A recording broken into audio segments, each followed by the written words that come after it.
आदाब नाज़रीन, आप देख रहे जीके टीवी उर्दू खबरों के साथ मैं हूँ शाफिया रियाज। आगाज में हम बात करेंगे असेंबली इंतखाबात के हवाले से।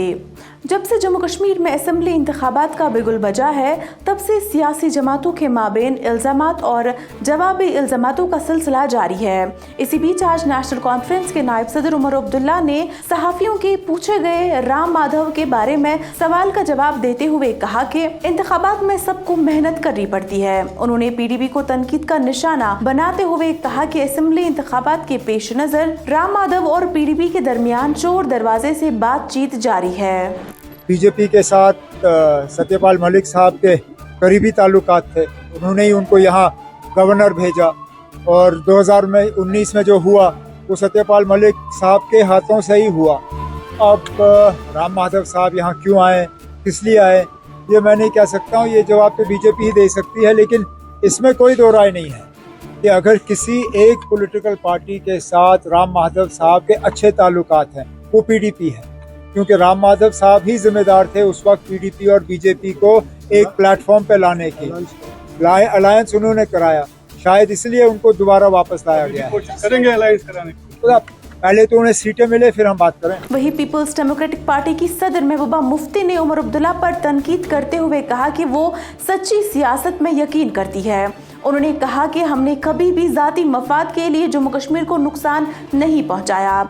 इस मौके पर सहाफियों से बात करते हुए उन्होंने मजीद कहा, एक तरफ से नेशनल कॉन्फ्रेंस के पास 60 MLA होते थे, उनकी कारकर्दगी क्या रही है, और दूसरी तरफ PDP के पास उससे 3 गुना कम MLA होते तो हमारी कारकर्दगी क्या रही। मुझे तो लगता है ये कोई मुखालफत नहीं, ये सच्चाई है कि पिछले 60 साल में 70 साल में 40 साल यहाँ नेशनल कॉन्फ्रेंस की सरकार रही है और उनकी क्या कारकर्दगी है और PDP की क्या कारकर्दगी है। उमर साहब BJP में मिनिस्टर थे, उन्होंने उस वक्त क्या किया, वो BJP का हिस्सा थे, उन्होंने पोटा लाया, उन्होंने शातूस पे बैन लगाई, उन्होंने पाकिस्तान पे हमला करने की वकालत करते थे।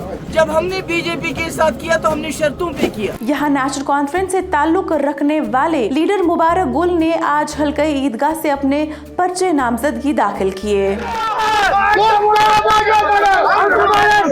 जम्मू के कश्मीर के हुकूक को वापस लाना, 370 जो गैर आईनी तौर, 35 से जो गैर आईनी तौर, जो यहाँ की रियासत तोड़ी गई गैर आईनी तौर, उसका मुकाबला हम असेंबली में करेंगे। रेड से नहीं, हड़ताल से नहीं, पथराव से नहीं, मुकाबला होगा वोट से, वोट होगा।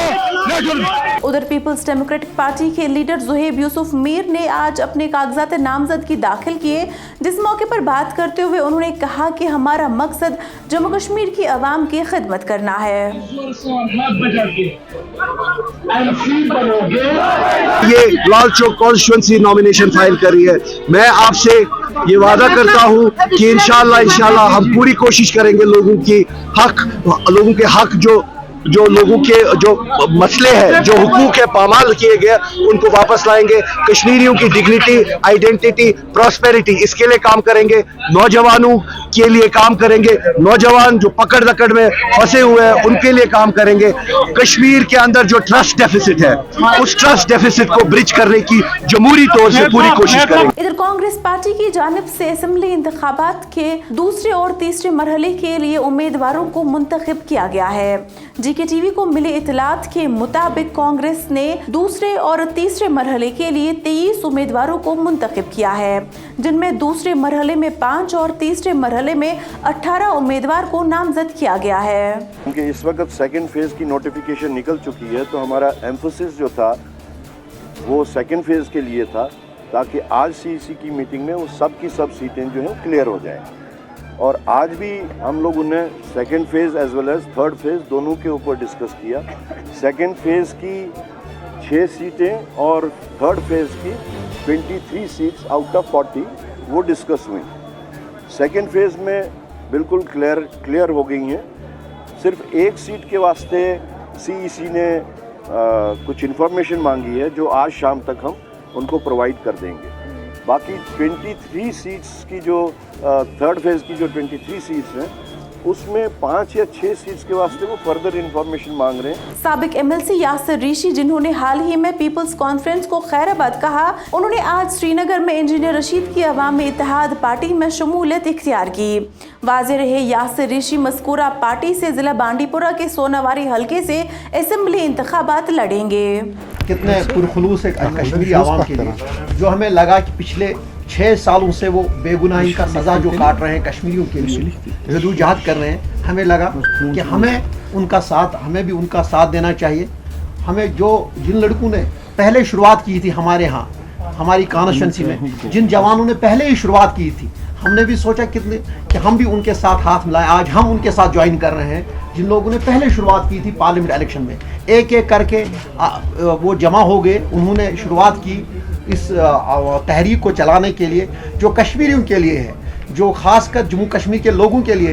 इंजीनियर साहब ने आज ही नहीं बल्कि असेंबली में भी, उससे पहले भी कश्मीरियों के लिए बात की। हक व बातिल की लड़ाई में उन्होंने हमेशा हक का साथ दिया। हमें लगा हमने भी उनसे कुछ सबक लिया और कोशिश करेंगे उस राह पर चलने की। उधर सूबाई जम्मू के सुंजवन इलाके में आज आर्मी कैंप में एक जवान की मौत के बाद जहां उसे मिलिटेंट्स का हमला समझा जा रहा था, वहीं जराये के मुताबिक आर्मी के ओहदेदारान ने इस बात की तस्दीक की है कि कैंप पर कोई मिलिटेंट हमला नहीं हुआ, जबकि आर्मी जवान की मौत के वजूहात का पता लगाया जा रहा है। देख रहे हैं ये सुंजवा के साथ ब्रिगेड के साथ सटा हुआ एक इलाका, वहाँ एंटी करप्शन ब्यूरो की जानिब से दर्ज तहर्रुम के बतौर काम करने वाले एक मुलाजिम की करोड़ों की मालियत की जायदाद पर से पर्दाफाश किया गया, जो कि महकमा उमूर सारफीन व अवामी तकसीम कारी के दफ्तर वाक़ा बारामूला में क्लास 4 के मुलाजिम के बतौर काम अंजाम दे रहे थे। ACB के मुताबिक मोहम्मद शफी रातर नामी मुलाजिम के पास जम्मू कश्मीर के मुख्तलिफ इलाकों में करोड़ों की मालियत की जायदाद है, जिसे इन्होंने रिश्वत लेकर हासिल किया है। 24 जो पुलिस स्टेशन ACB बारामूला में लग चुका है, ये सैटरडे को लगा है।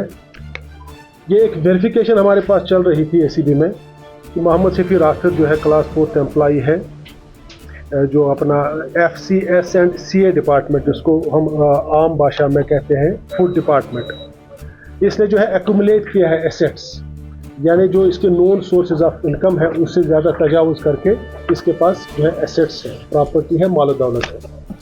ये वेरिफिकेशन हमने की तो ये पता चला कि ये बुनियादी तौर पे जो है एक कमीशन एजेंट था फेयर प्राइस शॉप में, और उसके बाद जो है क्लास 4 मुलाजिम लगा इस डिपार्टमेंट में, और ज़्यादातर इसने काम किया है AD फूड बारामूला में, और इस दौरान बाकी ऑफिसर्स और ऑफिशियल्स के साथ मिलके इसने गलत तरीके से जो है पोजेशन में लिया है, माल दौलत जमा किया है।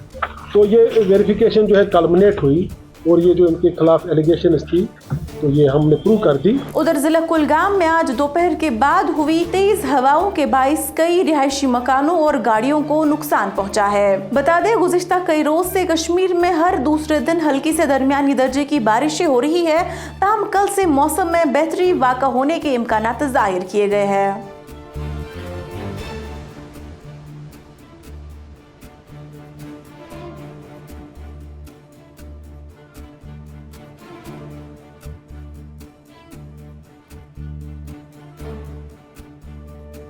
फिलहाल इस बुलेटिन में इतना ही। मज़ीद खबरों के लिए आप GK TV देखते रहिए।